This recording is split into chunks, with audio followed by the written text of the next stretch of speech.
Pemerintah Kota Ambon memasang puluhan kamera pengawas atau CCTV di sejumlah lokasi. Pemasangan CCTV ini sebagai upaya untuk meningkatkan keamanan. Pengawasan menggunakan sistem digital kini mulai dilakukan pemerintah Kota Ambon.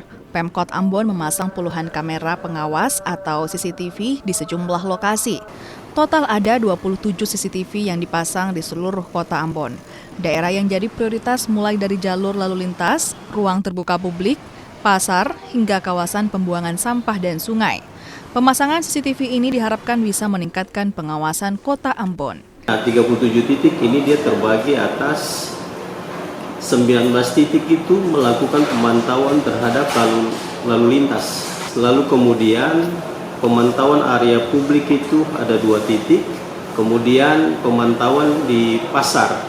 Ya, di pasar itu ada kurang lebih 5 titik.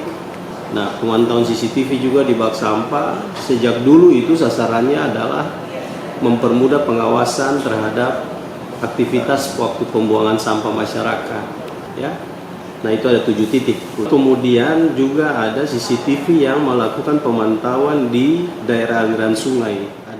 Dengan pengawasan berbasis teknologi ini, pemerintah Kota Ambon berharap dapat mewujudkan tata kelola kota yang lebih modern, aman, dan responsif terhadap kebutuhan masyarakat. Tim Liputan Kompas TV Ambon, Maluku.